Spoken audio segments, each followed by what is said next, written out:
नमस्कार मित्रांनो, नर्सिंग आहे किशोर सेवा मी आरोग्यदूत या चॅनलमध्ये मी अक्षय तुम्हा सर्वांचं मनापासून स्वागत करते। तर मित्रांनो, आजच्या व्हिडिओमध्ये आपण बघणार 2021चा क्वेश्चन पेपरमधले मेडिकल सर्जिकल नर्सिंगमधलं filling the blanks and match the followings आपण ह्या व्हिडिओमध्ये बघणार आहोत।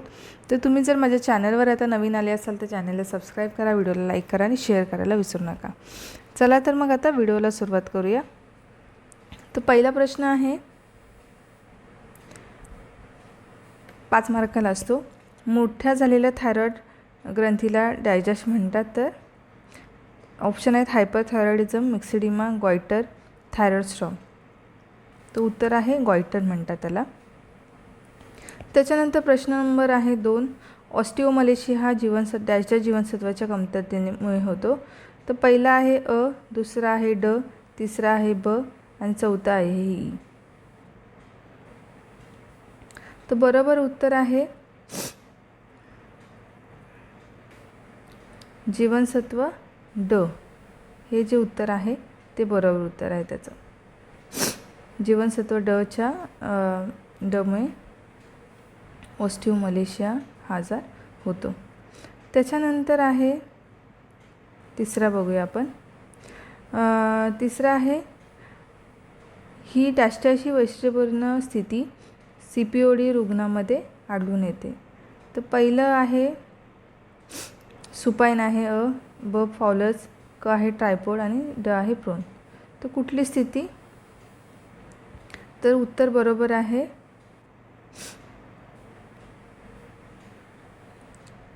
ट्रायपॉड, क हे उत्तर बरोबर आहे। त्याच्यानंतर प्रश्न चौथा आहे गिळण्यास त्रास होतो त्या डायजेस्ट असे म्हणतात। तर त्याच्यात ऑप्शन आहे डिस्फेजिया, डिस्निया, पेप्सिया आणि डिस्क्लेक्सिया। तर बरोबर उत्तर त्याचं काय आहे?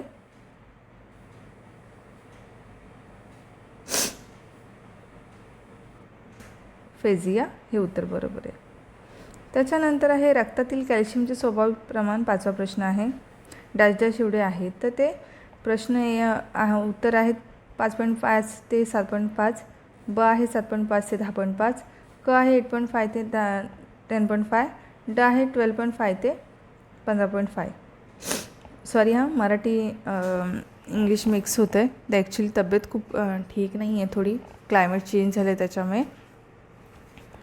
तर अजून खूप नोट्स लिहायचे आहेत, पण काही कारणास्तव म्हणजे आजारी असल्यामुळे थोडंसं होत नाही आहे। लवकरच बरं झाल्यावरती मी स्टार्ट करेन। तर याचं उत्तर बरोबर आहे 8.5 ते 10.5। तर अशा प्रकारे उत्तरं होती। आता योग्य जोड्या जुळवा बघूया।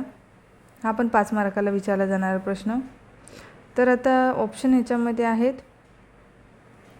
मान कडक होणे, सेरेब्रल मलेरिया, कायल्नोकिया, अमायनोफायलिन, रासायनिक निर्जंतुकीकरण आणि ब गटामध्ये आहे ब्रॉन्कोडायलेटर, लोह रक्तक्षय, ग्लुआल्ट्राइट 2%, मेनिंजायटिस आणि प्लाझ्मोडियम फॉल्सिपारम। तर त्याचे आपण बरोबर उत्तरं बघूया।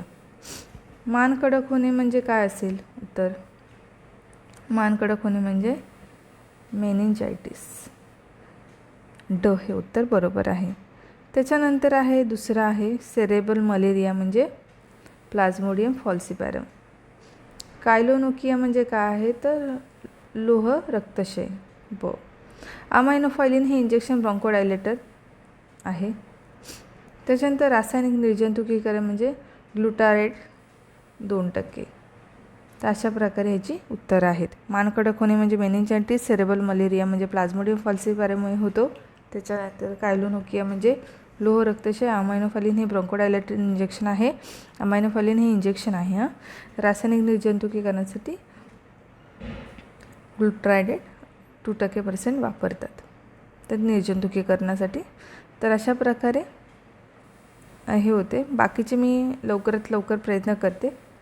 लवकरच भेटू आपण पुढच्या व्हिडिओमध्ये। तोपर्यंत सगळ्यांनी काळजी घ्यायची, मस्त राहायचं, स्वस्थ राहायचं आणि लवकरच वेगवेगळे व्हिडिओ मी खूप जणांच्या कमेंट येतात, बरेच पेंडिंग आहेत व्हिडिओ, तर मी प्रयत्न करेन। धन्यवाद।